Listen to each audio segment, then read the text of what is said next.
नमस्कार दर्शकों, मेरा नाम है संदीप आर के सिंह। प्रारंभ पर आप सबका स्वागत। आज हमारे साथ हैं एक अद्भुत पैनल, अवनीश पेन शर्मा सर। स्वागत, राम राम। बहुत बहुत नमस्कार। प्रारब्ध के सभी दर्शकों को प्रणाम।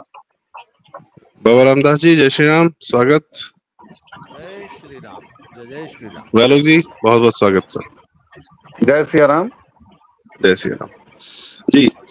आज का जो विषय है दर्शकों, तत्काल प्रभाव से बात शुरू करते हैं। कंगना रनौत जी और चंडीगढ़ एयरपोर्ट पर जैसे एक आम नागरिक अपना सीआईएसएफ की सुरक्षा जांच से निकलता है, वहां पर उनको एक महिला द्वारा, सीआईएसएफ की ही कर्मचारी, उनके द्वारा एक थप्पड़ धर दिया जाता है।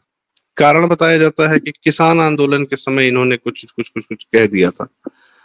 तो सबसे पहले मैं इस घटना की थोड़ी सी जानकारी और कमेंट जो है बाबा रामदास जी से जानना चाहूंगा। बाबा जी, क्या हुआ है, क्यों हुआ है, क्या चल रहा है? मतलब ये अचानक से चुनाव के रिजल्ट्स के बाद ये सब कैसे?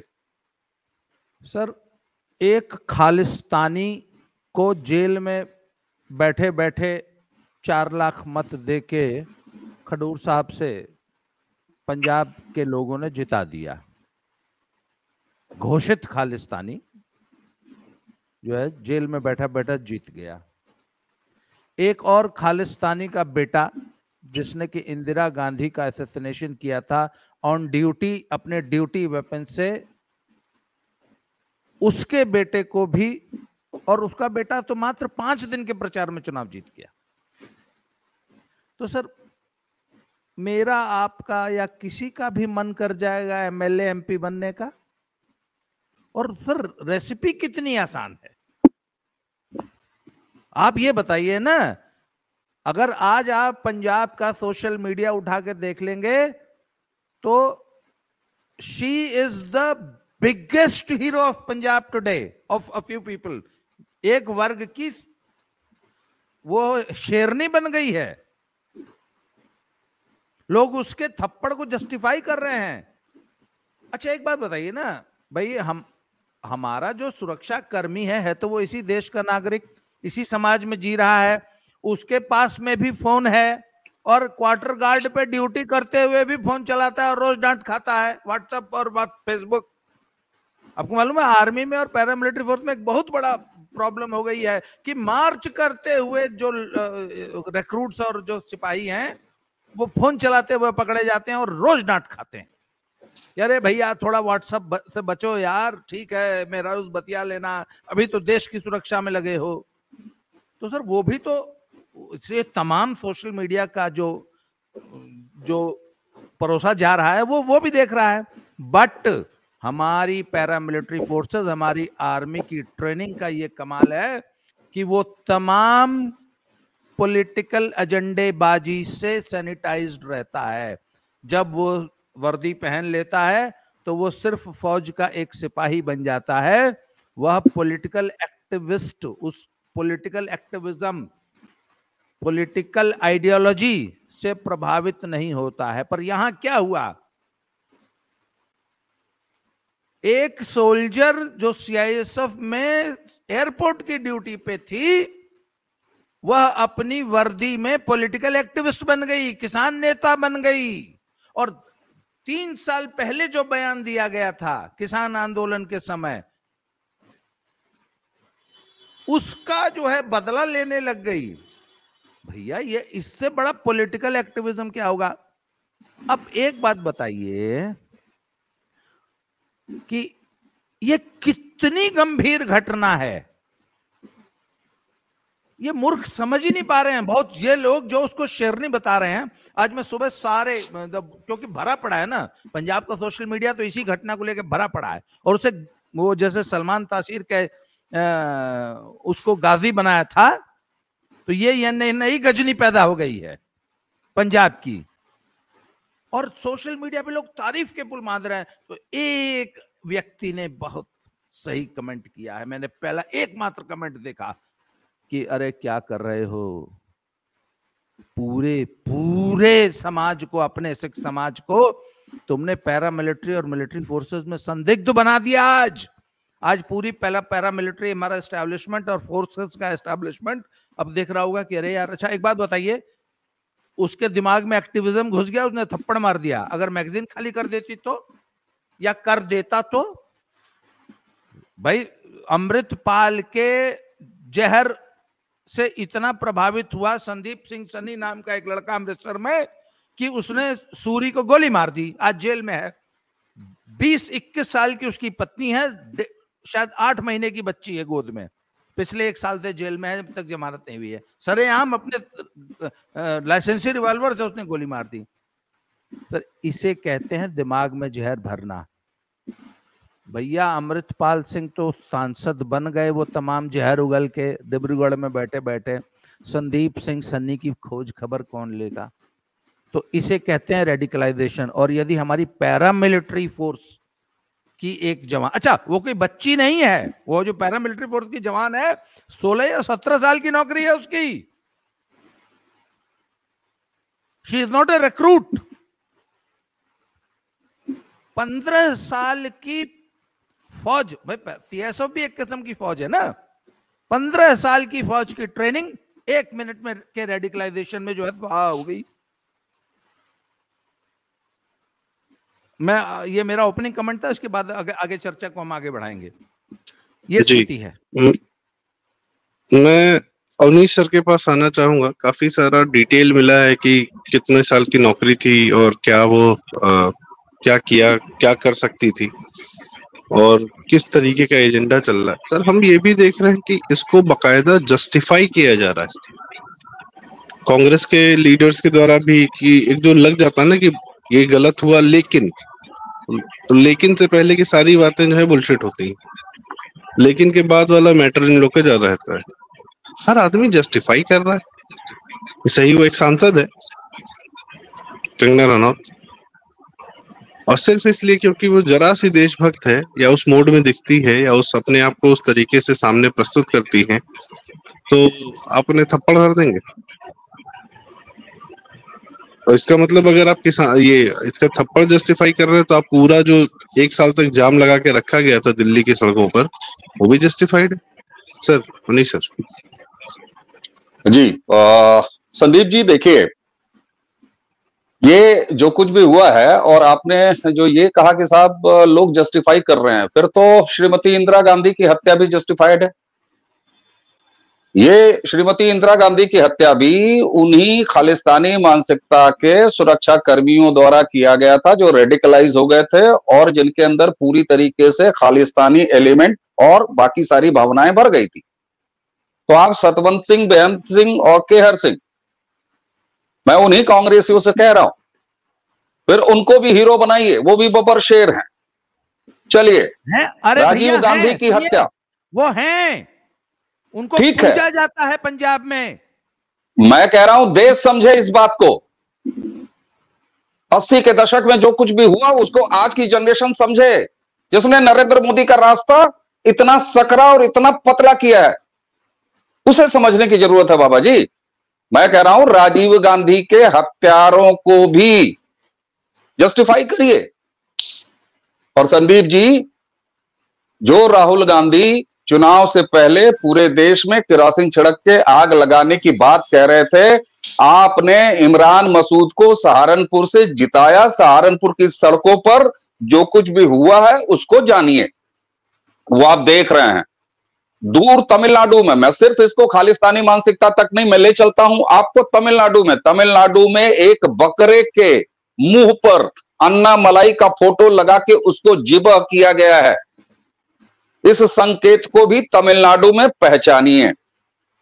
अगर पंजाब में मुट्ठी भर खालिस्तानी मौजूद हैं, तो कौन है वो जो तमिलनाडु में मौजूद हैं? वो कौन है जो बुलडोजर बाबा की नाक के नीचे? एक मिनट, वो मुट्ठी भर नहीं है। खडूर साहब में 4 लाख वोट मिला है।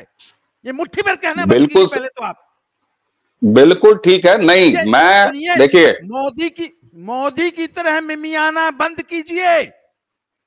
4 लाख हैं एक कॉन्स्टिट्यूंसी में, ठीक है, लेकिन मैं फिर भी 6-8 करोड़ पंजाब लगा रहे हैं यहां बैठ के।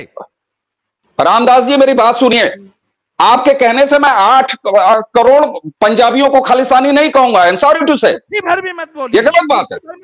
ये गलत बात है। आप जब अपनी बारी आए तो उनको खालिस्तानी कहिए, उनको आतंकवादी कहिए, पूरे पंजाब को हिंदुस्तान से काट के फेंक दीजिए, बना दीजिए खालिस्तान। और आपका इस तरह का एटीट्यूड पूरे पंजाब को खालिस्तान बनाने पर आमादा हो जाएगा। गलत बात है सर, गलत बात है। लेट मी कंप्लीट, मुझे अपनी बात कहने दीजिए। भर बोल के ही इग्नोर, इसी को कहते हैं इग्नोर करना समस्या को। मैं आपकी भावना समझ रहा हूं, मैं आपकी भावना, नहीं संदीप जी, आपको आपके अभी रुक जाए। मैं आपकी भावना समझ रहा हूं, मैं आपकी भावना का सम्मान कर रहा हूं बाबा जी। मैं आपके उस दुख को भी समझ रहा हूं, मैं उस सच्चाई को भी स्वीकार रहा हूं कि 4 लाख वोट मिले हैं अमृतपाल को और दूसरा खालिस्तानी भी जीत के आया है। मैं ये मान रहा हूं, मैं समझ सकता हूं आपकी भावना, लेकिन यह वो, अरे ठीक है, ठीक है सर, लेकिन इंटरप्शन, यही वो कठिन समय है, यही वो कठिन समय है बाबा रामदास जी, जिस समय आपको तलवार की धार पर चलना है। अगर तीनों कॉन्स्टिट्यूंसी जहां 2 जगह जीता है और 1 जगह खालिस्तानी हारते हारते बचा है, मतलब जीते जीते बचा है, मैं अगर उस पूरी आबादी को मिला लेता हूं तो चलिए मैं कहता हूं कि 30 लाख लोगों की कीमत पर आप 6 करोड़ पंजाबियों को, 6 करोड़ पंजाब की जनता को प्लीज मेरी हाथ जोड़ के विनती है, खालिस्तानी टैग मत लगाइए। मैं नहीं लगाऊंगा। मैं मान लेता हूं 30, 40, 50 लाख लोग होंगे, वो संख्या निकल के आ रही है, आपकी बात बिल्कुल सही है, उसके आधार हैं। बड़ी बात मैं जो कहने जा रहा हूं उस पर आइए। मैं पंजाब से आपको बाहर निकाल के तमिलनाडु ले गया, क्या कहेंगे आप? मैं वहां से आपको बाबा बुलडोजर के नगरी उत्तर प्रदेश ले आया, सहारनपुर ले आया, क्या कहेंगे आप? अकेले पंजाब को दोषी करेंगे? मैं कहता हूं कंगना रनावत वहां पर एक सेलिब्रिटी थी, कंगना रनावत एक निर्वाचित सांसद थी, उनको थप्पड़ बन गया, खबर बन गई। सहारनपुर में कितने लोगों को कष्ट हुआ है, उन लोगों का नाम जानते हैं आप? तमिलनाडु में स्थिति क्या है, उस समय लोगों पर क्या बीत रही होगी, जहां पर अन्नामलाई का फोटो लगा के बकरा काट दिया जाता है। तो सर यह बड़ी घटना है और इसको पंजाब से निकाल के पैन इंडिया जब आप स्ट्रेच करेंगे तो आप ये देखेंगे कि वो राष्ट्र विरोधी शक्तियां जो पिछले 10 साल भारत के राष्ट्रवादी जनमत के सामने झुका हुआ था, मजबूरी में ही सही, उसने सर उठाना शुरू किया है। और यह सब कुछ कांग्रेस का किया धरा है। कांग्रेस के युवराज राहुल गांधी जब कहते हैं देश में आग लगेगी, सर हारने पर यह स्थिति है। अगर आज इंडी गठबंधन की सरकार बन रही होती तो बाबा रामदास जी आप अपने स्टूडियो से खींच के मारे और काटे जाते, मैं अपने घर से मारा और काटा जाता खींच के, संदीप जी भी सुरक्षित नहीं होते, व्यालोक जी भी सुरक्षित नहीं होते। जी, ये तो तेवर दिख रहे हैं इस प्रकार के पूर्ण रूप से कि ये लोग हिंसा पर आमादा हैं और when they will be back, they will be back with vengeance। व्यालोक जी आपके पास आते हैं सर। चर्चा तो हम लोग कर ही रहे हैं, बात करते रहना बहुत जरूरी है, लगातार जरूरी है। क्या हो सकता है क्या नहीं हो सकता अलग बात है, पर यह तो मैटर एकदम पूर्ण रूप से सबकी सुरक्षा का है। जो सामने से जो विपक्षी है वो तो उसके तो जो तेवर दिख रहे हैं, लग रहा है कि वो उसने जीत भी नहीं हासिल की, वो सरकार में नहीं आया, वो तो जरा सा बस अपनी कदम आगे बढ़ाया है। और इस प्रकार के चारों तरफ से, और मैं एक चीज और जानना चाहूंगा, आई डोंट नो क्यों न्यूज नहीं आ रही है, बंगाल में क्या स्थिति होगी इस समय? बंगाल तो और भयानक हो रहा होगा इस समय। व्यालोक जी कुल मिलाकर पूरी घटना पर आपके विचार क्या होंगे सर? पूरा देश सुलग रहा है और जैसा कि विषधर राहुल ने कहा था, उसने पूरे देश में बारूद का जाल बिछा कर रखा है और अब वह उसमें हर एक कोने में आग लगवा रहा है अपने गिरोहियों से, गुंडों से, गिरगिटों से। और देखिए भाई, माहौल ऐसा है कि मैंने आज से ये करना शुरू कर दिया, ये वाला भगवा गमछा की जगह ये ले लिया है, अस्सलाम अलैकुम बोलूंगा, क्योंकि कुछ मूर्खों का, कुछ पतितों का, कुछ च्युतों का यह कहना है कि देश में सेकुलरिज्म जीता है, संविधान बचाया गया है। संविधान बच गया है कश्मीर में, जहां एक हिंदू परिवार गया था बसने के लिए और उसके मुसलमान पड़ोसियों ने उस पर हमला बोल दिया है, रिजल्ट आने के 1 दिन बाद। तमिलनाडु की बात बताई अवनीश जी ने, अन्नामलाई बकरा है उनका। और जब इन्होंने, ये आज की बात भी नहीं है, मुझे तो लगता है कि मोदी जी को जनता ने थोड़ा सा सबक इसलिए भी दिया है कि तुमने इतनी गालियां सुनी, तुमको तानाशाह बताया गया, तुमको क्या क्या नहीं कहा गया, और तुमने थोड़ा सा भी पेंच नहीं कसा। मतलब जिसको जो मन हो रहा था, ये खालिस्तान, आज जो बाबा रामदास भड़के हुए हैं, ये खालिस्तानी तो लाल किला पर चढ़ाए थे साहब, वहां का झंडा इन्होंने उतार दिया। निहंगों ने एक व्यक्ति की जिस तरह हत्या की थी, आज कंगना रनौत को इसकी सजा मिली है कि वहां शायद कंगना का बयान यह था कि वहां 100-100 रुपए में लोग आके बैठे हैं, और तथाकथित तौर पर इसकी मां थी सीआईएसएफ वाले की। अच्छी न्यूज ये है कि सीआईएसएफ ने सस्पेंड कर दिया है और अब उस पर मुकदमा भी दर्ज है, एफआईआर भी दर्ज हो गया है, और जांच चलेगी और उसको सजा मिलेगी। कड़ी सजा मिलनी चाहिए, दंड का भय नहीं होगा तो दिक्कत है, और मोदी राज में दंड का भय खत्म हो गया। दिशाहीन बाग में कारें हिलती रही, बच्चे पैदा होते रहे, क्या क्या होता रहा, आपने वहां कुछ नहीं किया। सौभाग्यवश मैं कहूंगा कोरोना आया और उनका माल मत्ता वहां से समेट के ले गया, वरना वो भी 6 महीने की जगह साल भर रहते। तथाकथित किसानों के नाम पर जो बवाल किया गया, जो आंदोलन हुआ, और उसमें ये आंकड़े कहां से आते हैं, मतलब मेरे मुंह से गालियां आज बहुत मैं किस तरह रोके हुए हूं मैं बता नहीं सकता। 700 शहीद हो गए। पहली बात तो शहीद का इन लोगों को मतलब नहीं पता है भैया। जो मुसलमान ही शहीद हो सकता है, वो इस्लाम की राह में जब कुर्बान होता है तो उसको शहीद कहते हैं। आप उसको बलिदानी कहिए, जो भी कहिए, दूसरा शब्द लाइए। और ये 700 लोग ही शहीद हुए हैं, ना 669 हुए हैं, ना 699, ना 705 हुए हैं, 700 हुए हैं भाई। नोटबंदी के आंकड़े हैं इनके पास, पता नहीं कितने लोग शहीद हो गए। मैं तो एक ठीक ठाक गरीब मध्यवर्गीय आदमी हूं, और मैं अपनी बात जानता हूं। मेरे जैसे बहुत तेरे मेरे पड़ोसी थे, सब लोग थे, मुझे तो मतलब मैं नहीं शहीद हुआ। एनीवे, राहुल की कल आप बदतमीजी देखिए विषधर की, जो उसने एक सो कॉल्ड पत्रकार से की है, और मुझे बेसिकली अच्छा लग रहा है। और मुझे तब और अच्छा लगेगा जब समाजवादी पार्टी के गुंडे, आरजेडी की खैर उतनी जीत नहीं हुई है इसलिए वहां के गुंडे अभी सड़कों पर नहीं है, लेकिन सपाई गुंडे जब इन लोगों को दौड़ा दौड़ा कर पिटाई करें और इनको मारें, तब मुझे और अच्छा लगेगा। और इस देश में इसी की जरूरत है, और शायद इस बार मोदी साहब को कुछ सद्बुद्धि मिले, मैं इस शब्द का इस्तेमाल कर रहा हूं, और वो शासन करना सीखें और वो लौह दंड से काम लें। जो दंड बिन भय हो ही न प्रीति, आप दंड का भय ही नहीं है। कभी कोई लिंग लहरी खड़ा हो जा रहा है, कभी कोई बरखा दत्त खड़ी हो जा रही है, कभी कोई खड़ा हो जा रहा है, और पूरे देश में विदेश में ये नैरेटिव बना रहे हैं। आप क्यों नहीं बना पा रहे हैं भाई? आपके पास सत्ता है, पैसा है, ताकत है, सब कुछ है, आप नहीं बना रहे हैं, मिमिया रहे हैं। इकोसिस्टम है, नैरेटिव है। 10 साल हो गया साहब, अब ये इकोसिस्टम वगैरह नहीं चलेगा। आप जिस बात के लिए जाने जाते थे, गुजरात में आपने ठीक कर दिया। आप जिस बात के लिए जाने जाते हैं, आप जब ही रंगत बदलेंगे ना, देखिए नेचर एंड सिग्नेचर कभी भी नहीं बदलता है। तो मोदी मोदी रहे, वो अच्छा है, वो सर्व समावेशी। अटल जी कवि थे, तो वो अपनी कविता रच सकते थे, लेकिन अटल जी थे। मोदी हैं। आप जबरन सबका साथ, सबका विकास यही हो रहा है। मुझे याद है 2012 में सरकार बनी थी ना इनकी, अखिलेश की, पहली बार। नहीं, अखिलेश जब भी आए थे 2012 में ही आए थे। हाँ जी, 2012 में मुख्यमंत्री बने थे जी, मुख्यमंत्री बने थे। मैं ठीक रिजल्ट वाले दिन आजमगढ़ में था, और ये बात पूरी जिम्मेदारी से सार्वजनिक तौर पर कह रहा हूं।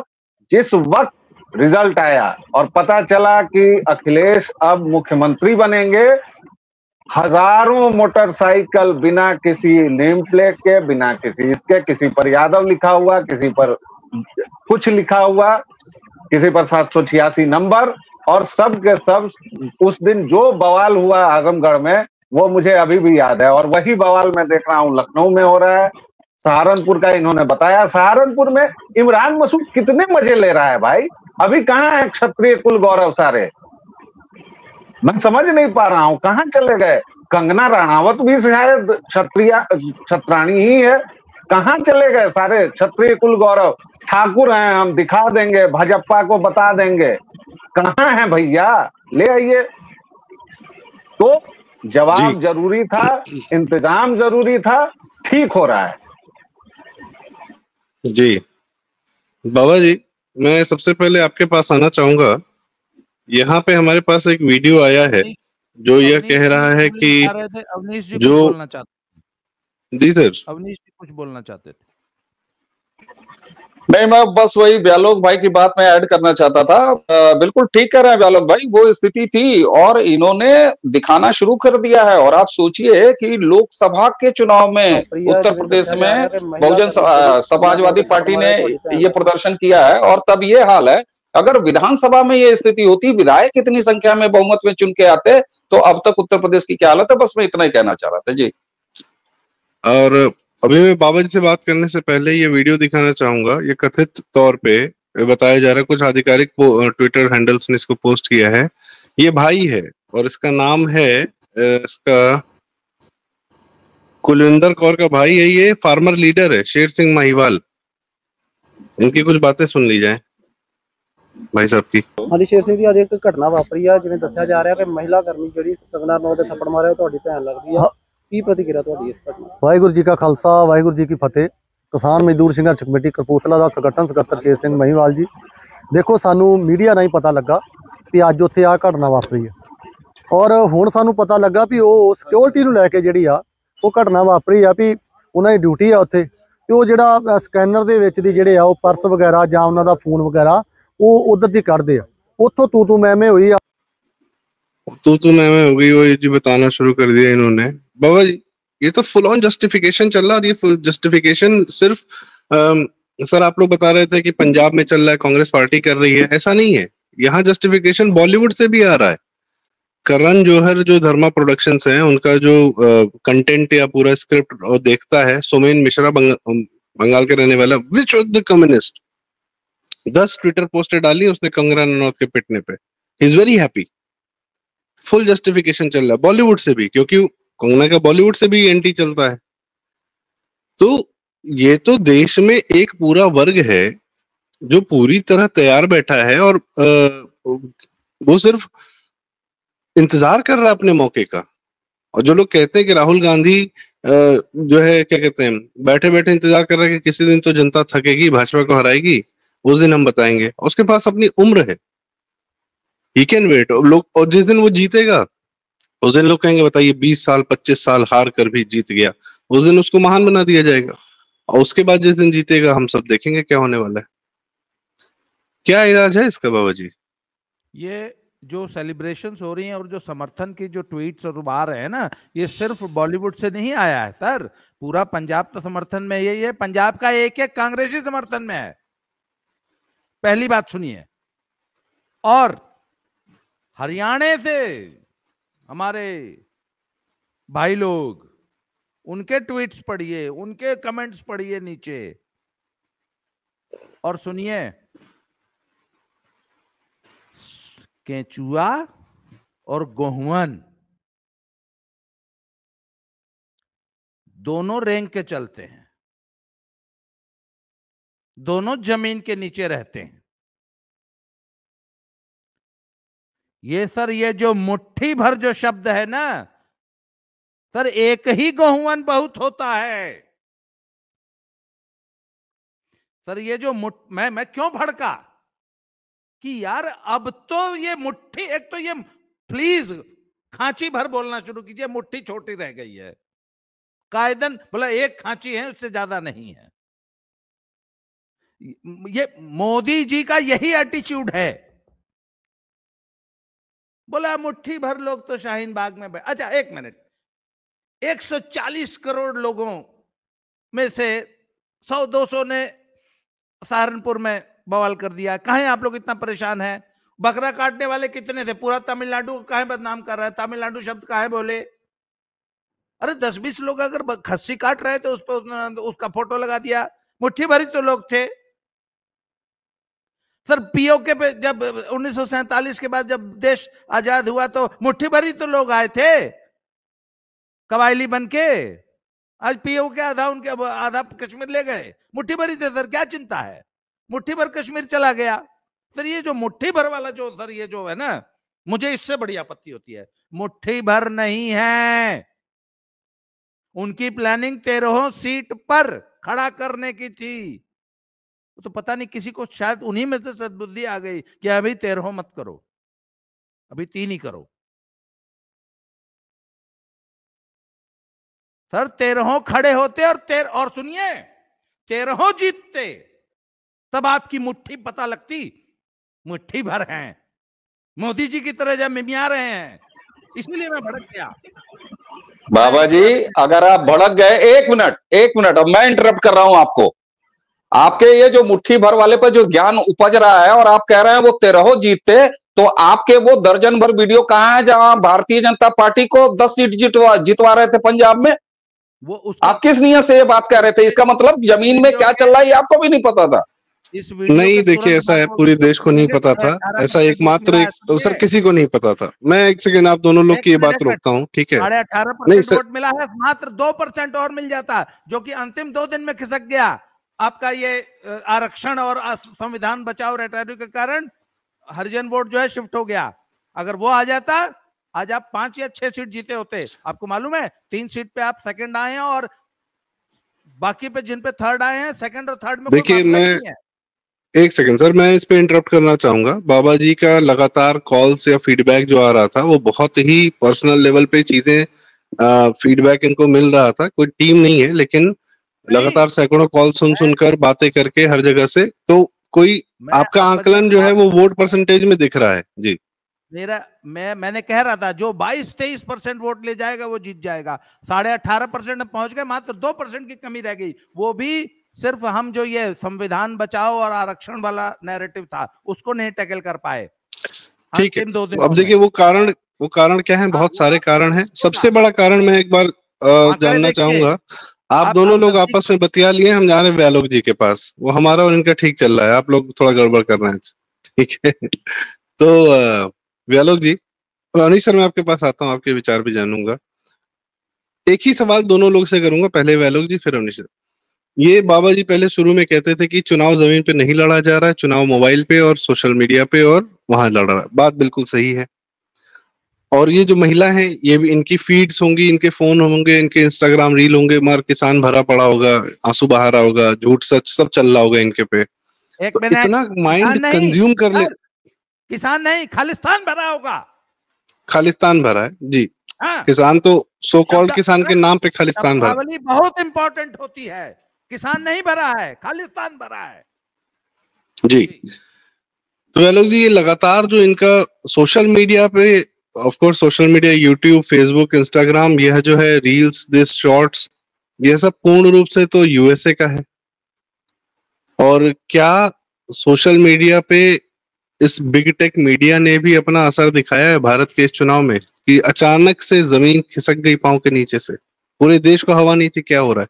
क्योंकि हर आदमी अपने मोबाइल फोन से इन्फ्लुएंस हो रहा था बैठ के। पूरे देश को क्यों हवा होगी जब आप अपने मोबाइल फोन पर 2.5 घंटे मिनिमम और मैक्सिमम की कोई सीमा नहीं है, एक औसत भारतीय अगर बिता रहा है, और वह अगर बिता रहा है तो मेरी तरह केवल कॉल्स पर नहीं है या मीटिंग्स पर नहीं है, आपकी तरह आम जो भारतीय है वो रील्स पर है और इंस्टा पर है। और उन रील्स में क्या क्या चल रहा है वो कहने सुनने की जरूरत नहीं है। उनमें पोर्न से लेके एकदम विशुद्ध पोर्न आपके मोबाइल में, ट्विटर पर है साहब, विशुद्ध पोर्न।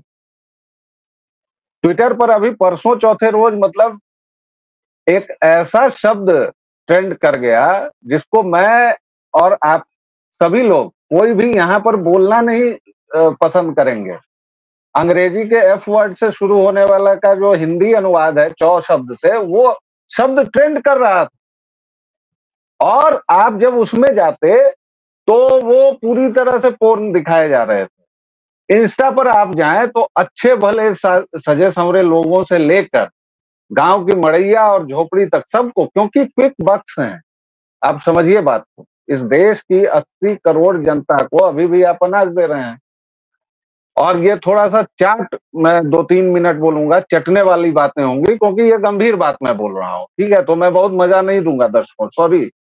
लेकिन आप इस देश की समस्या समझिए। टेक्नोलॉजी में आप इतने आगे चले गए हैं कि आपने लगभग हर एक के हाथ में स्मार्टफोन दे दिया और कीमत इतनी कम हो गई।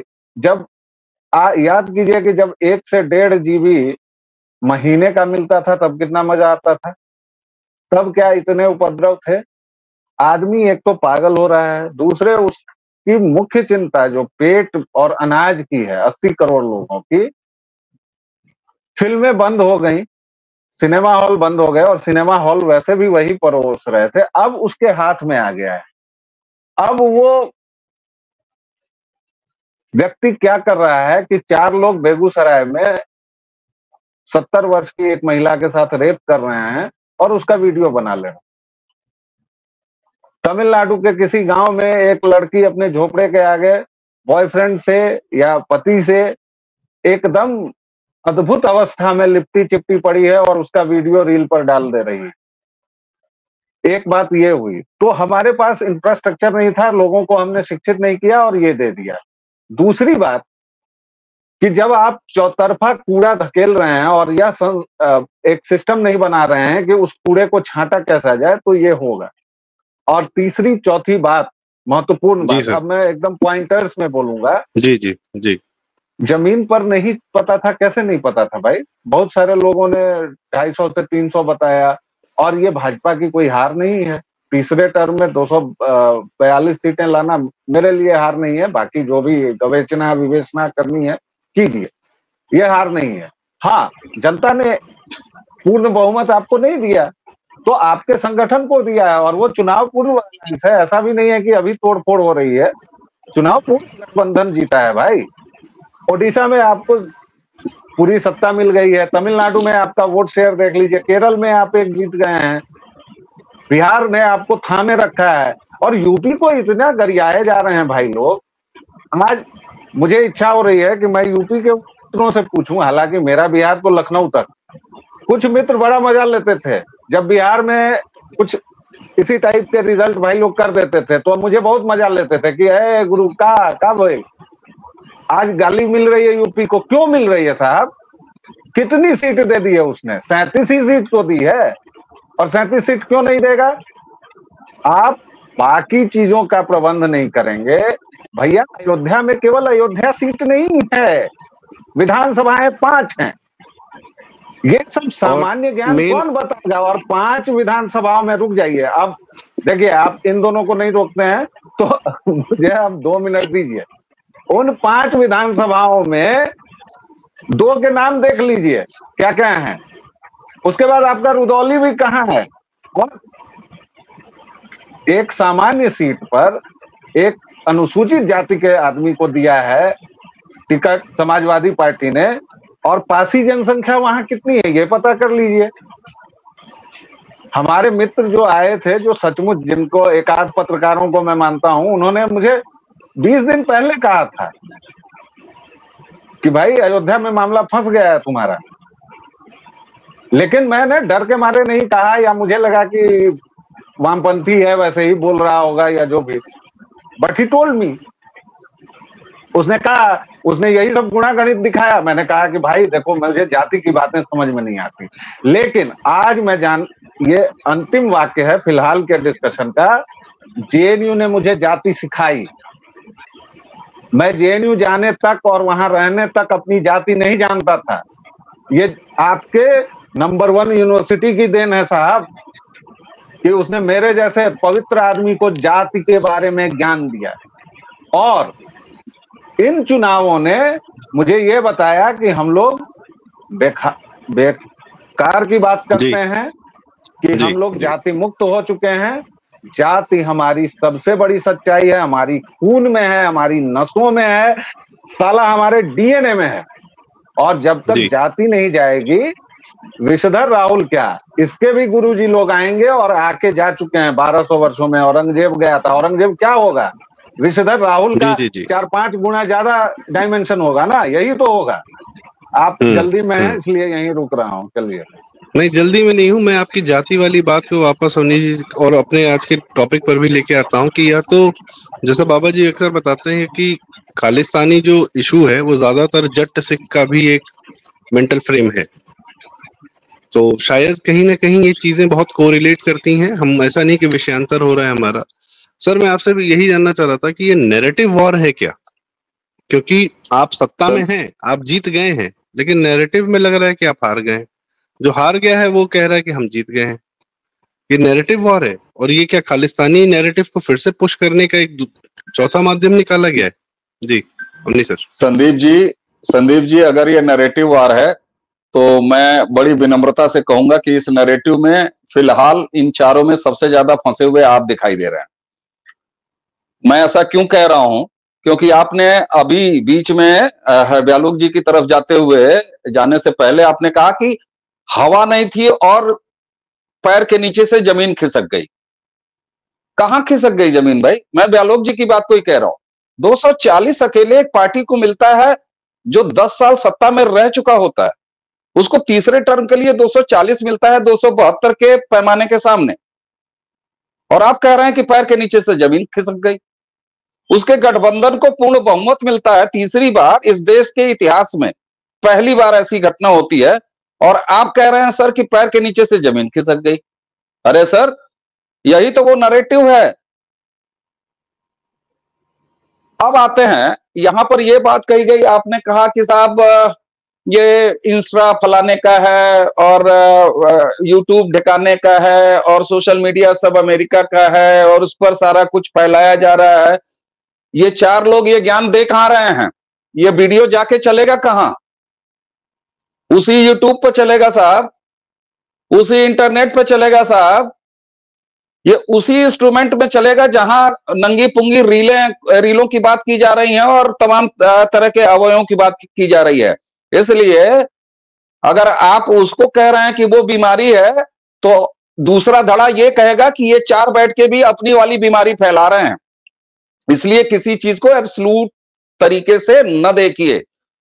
हां, यह इस देश के लोकतांत्रिक मैच्योरिटी और सनातन के उस समावेशी और बृहद विनम्र भाव को प्रदर्शित करता है कि जहां पहले 24 घंटे इतनी बड़ी ऐतिहासिक जीत के बावजूद हम उसे हार समझते रहे। नैरेटिव में मत फंसिए। 65 साल के इकोसिस्टम से लड़ने के लिए इरादे जाहिर कर दिए हैं 240 सीट देके इस देश के मतदाता ने। आपके गठबंधन को पूर्ण बहुमत देके उसने ये बता दिया है कि हम 65 साल के इकोसिस्टम के सामने खड़े होने के लिए तैयार हैं 15वें साल तीसरे टर्म के लिए। इसलिए कृपा करके इन प्लेटफॉर्मों को गाली मत दीजिए। हां, लोगों ने अब तन के बता दिया है कि आप इनके इकोसिस्टम से लड़िए, हम लड़ रहे हैं, हमें लड़ना है, तब आपको 240 सीट मिलती है, तब आपके गठबंधन को बहुमत मिलता है। और रही बात इस देश में नकारात्मकता की, मैं खांची भर नहीं, लाइए, मैं कह देता हूं बड़ा ट्रक भर ऐसे एलिमेंट पंजाब से लेके तमिलनाडु, सहारनपुर से लेके गुवाहाटी और वेस्ट बंगाल तक फैले हैं। यह भारत का सच है, और यह भारत का सच 2014 के बाद पैदा नहीं हुआ है संदीप जी। यह भारत का सच 1947 में था, वही सच आज भी है। आपको बीते ही कितने दिन है साहब? आपको 75 साल में आप अगरा गए। 75 साल कोई उम्र होती है भारत जैसी केमिस्ट्री वाले देश के लिए? 10 साल कोई सत्ता का पैमाना होता है, कोई समय होता है 10 साल, जहां 65 साल के इकोसिस्टम से लड़ने की बात कर रहे हैं। और ऐसे में उन्हीं के नैरेटिव में फंसना है जब हमारे मुंह से ये निकल जाता है कि हमारे पैर के नीचे से जमीन खिसक गई। कहां खिसक गई साहब? ये वो प्रधानमंत्री हैं जिनको इस देश ने तीसरे बार की सत्ता बड़ी मजबूती से दी है। और एक चीज और बता दूं, अगर 370 पार हो गया होता भारतीय जनता पार्टी का, अगर एनडीए को 400 पार की सीटें मिल गई होती, तो ये जो उत्पात अभी आप देख रहे हैं इसका कम से कम 100 गुना ज्यादा उत्पात 4 तारीख की रात से ही शुरू हो चुका होता। इसलिए अपने नेता, अपने नेतृत्व, अपने उस प्रधानमंत्री पर भरोसा रखिए और 240 सीटों की उस करोड़ों आबादी पर भरोसा रखिए। उसने 65 साल की इकोसिस्टम से लड़ने की हिम्मत हमें दे दी है। इंस्टा को मत गरियाइए, यूट्यूब को मत गरियाइए, आप भी वहीं लड़ रहे हैं और यहीं लड़ना है जी। और काफी बड़ी बात कि हम लोग, इसी में मुझे पुष्कर दादा की बात याद आती है कि आपका जो गोल्डन टाइम होगा वो बिना संघर्ष के और बिना इस झंझावात को पार किए हुए नहीं होगा।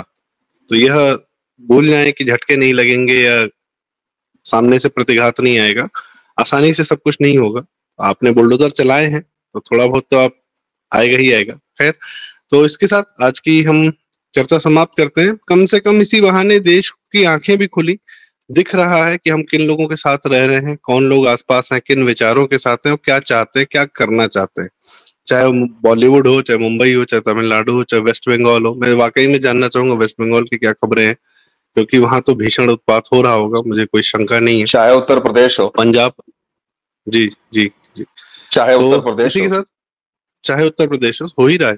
सहारनपुर है, अभी 2-4 जगह और भी चल ही रहा है। ठीक है, they are ready. Uttar Pradesh को लिस्ट में सबसे ऊपर रखिए। उत्तर प्रदेश को अब लिस्ट में सबसे ऊपर रखिए। चिंताओं की लिस्ट में सबसे बदले की आग जल रही है ना सर, यहाँ तो इनके नेता निपटाए गए हैं ना, इसलिए। जी वेलोग जी, आपका क्लोजिंग कमेंट लेकर फिर मैं अंत करूंगा। का क्लोजिंग कमेंट है, आने वाला शासनकाल मोदी जीवा और योगी जीवा दोनों के लिए विशिष्ट रूप से बहुत ही ज्यादा चुनौतीपूर्ण रहेगा। और अगर लौह दंड के साथ उन्होंने काम कर लिया तब तो बचेंगे दोनों ही, अन्यथा दोनों डूब जाए। ये मैं आज भविष्यवाणी कर रहा हूँ। चलिए, और दोनों इसी वजह से जाने भी जाते हैं। बाबा जी, आपका कुछ कहना हो तो मैं फिर सर, लौह दंड के साथ लौह कुछ और भी चाहिए मिलता जुलता, उसके बिना काम नहीं चलेगा। लौह दंड और सर कुछ लोग उसके बिना बाज नहीं आते, दंड से उनका काम नहीं चलता है। ठीक है सर, इतना ही यही सही है। देखते हैं आगे आने वाले समय हम बोले को ज्यादा समझा जाए। सही है, सही है। ओके, इसी के साथ हम इस चर्चा का समापन करते हैं। सीआईएसएफ की एक लेडी ने जो किया वह एक बड़े जनता के मूड को दिखा रहा है और वह दिखा रहा है कि वो आगे क्या करना चाहता है। तैयार रहें, सतर्क रहें, सावधान रहें, सचेत रहें। आप देख रहे हैं, आप क्राइम पेट्रोल, सतर्क रहें। ये सब, कल हमारे मोहल्ले में बम फटा है, क्रूड बम। 2 लोग पार्क में बम बनाते हुए फट गया बम और पांव उनका वो हो गया, पुलिस पकड़ के ले गई। हो रहा है, खैर यही सही। ठीक, दर्शकों बहुत बहुत धन्यवाद, नमस्कार। और आप सबका रिक्वेस्ट कि कृपया चैनल सब्सक्राइब करें, वीडियो लाइक करें, शेयर करें। इस समय नैरेटिव की यह लड़ाई अति आवश्यक है, तो अपना ही ये हमारा वीडियो, हमारी बातें, इसकी भी बड़ी आवश्यकता है इन चर्चाओं। बहुत बहुत धन्यवाद, नमस्कार। बिल्कुल बिल्कुल, वीडियो लाइक करें, सब्सक्राइब करें और इसी इंटरनेट पे ही हमको लगातार देखते रहें जहां अमेरिका का कब्जा है।